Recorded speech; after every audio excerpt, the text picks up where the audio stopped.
1997 հոկտեմբերի 28-ին Հայաստանի արտգործնախարար Ալեքսանդր Արզումանյանը մարգարեանում է, հնարավոր է ինքն այս պաշտոնում երկար չմնա։ Ընդամենը մեկ ամիս առաջ է նախագահ Տեր-Պետրոսյանը ասուլիսում ներկայացրել Ղարաբաղի հարցի լուծման իր տեսակետը, որի հետ Արզումանյանը համաձայն է։ Մտավորականների մի խումբ Կինոյի տանը հայտարարում է, որ Տեր-Պետրոսյանը ճիշտ չէ, Արզումանյանը զարմացած է։ Հավաքվել է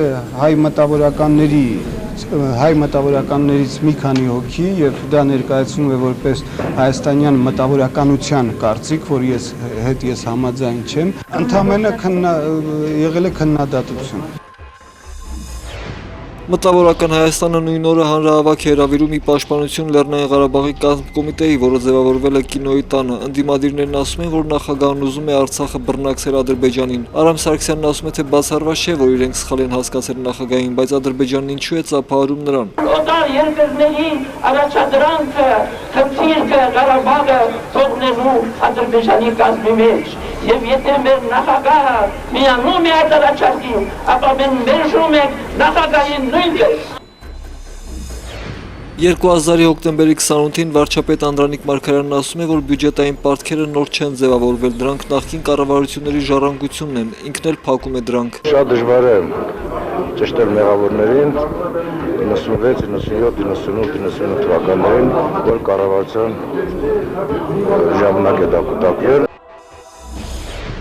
2000 թվականի այսօրը ծառատունկով են մեկնարկում Հայաստանում քրիստոնեությունը որպես պետական կրոն հռչակելու 1700-ամյակի տոնակատարությունները։ Կաթողիկոս Գարեգին II-ն անձամբ է օրհնում խորվիրապում տնկվող ծառերը։ Բազմահազար ծառեր են տնկվել Հայաստանի տարածքով մեկ եւ պիտի շարունակվեն վերացնելու համար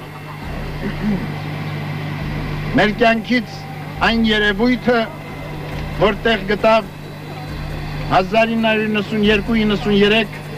դաժան ձմռան ցուրտ տարիներին, երբ բազմահազար ծառեր կտրվեցին հայ ընտանիքների օջախներից ներս տաքությունը ապահովելու համար։ Նույն օրը Դաշնակցության Նիկոլ Աղբալյան երիտասարդական միությունը խոշոր երթ է կազմակերպում Երևանի փողոցներով, նրանք քայլում են ամերիկյան դեսպանատուն եւ բղավում՝ հուդա, ոճրագործ։ Օրերս է Կոնգրեսի ներկայացուցիչների պալատն իր օրակարգից հանել հայոց ցեղասպանության բանաձևի քննարկումը։ Քննադատության թիրախում նախագահ Բիլ Քլինտոնն է եւ մեր իշխանությունը։ Սա այն հարցն է, որ պետք է կառավարության անդամները շահագրգռված լինեն եւ պետական մակարդակով պետք է լուծվի այս հարցը։ 2001-ի հոկտեմբերի 28-ին ընդդիմադիր ԵՌԵԱԿ, ՀԺԿ-ն, Հանրապետությունը եւ Ազգային միաբանությունը Մատենադարանի մոտ հրավիրված խոշոր հանրահավաքում խոսում են միայն Ռոբերտ Քոչարյանին իշխանությունից հեռացնելու մասին։ Եթե նա իսկապես մտածում է ազգային անվտանգության մասին, պիտի օր առաջ հեռանա։ Ամենամեծ վտանգը Ռոբերտ Քոչարյանի իշխանության շարունակությունն է։ Մարտասպաններին հովանավորը գտությունից է խոսում եւ ազգի համախմբվածությունից։ Նույն օրը խորհրդարանի ղեկավար Արմեն Խաչատրյանը լրագրողներին տեղեկացնում է, թե որ կուսակցությանն է պատրաստվում անդամագրվել Ստեփան Դեմիրճյանի ղեկավարած ՀԺԿ-ն թողնելուց հետո։ Ինքը ներկայացնում է բոլոր կուսակցությունները, իսկ ընդդիմությանն արդեն խորհուրդ է տալիս տեսնել իշխանությունների լավը։ Այս իմաստով ես գտնում եմ, որ հանրահավաքներով որևէ խնդիր լուծել չի կարելի։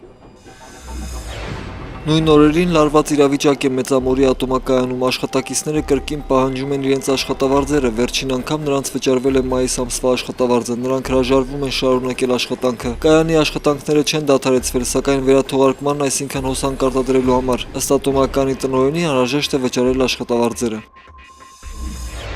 2009-ի այսօրը ԲՀԿ առաջնորդ Գագիկ Ծառուկյանը իր նախարարներին հրավիրում է խմբակցության պատգամավորների հետ հանդիպելու։ Կա տեսակետ, որ Ծառուկյանը դժգոհ է նախարարների աշխատանքից եւ պատրաստվում է փոխել նրանց։ Հարձակապես նման խնդիր մեր կուսակցության օրակարգում չկա, եթե նման խնդիրները կուսակցության նախագահան անպայմանորեն այդ մասին կհայտներ։ 2011-ի հոկտեմբերի 28-ին Երևանի քաղաքապետի պաշտոնից հրաժարվում է Կարեն Կարապետյանը։ Այս մասին Կարապետյանը հայտնում է Facebook-ի իր էջով, նշելով, որ հրաժարականը քաղաքական կամ ներիշխանական տարաձայնությունների ենթատեքստ չունի։ Ինքը տեղափոխվում է այլ աշխատանքի։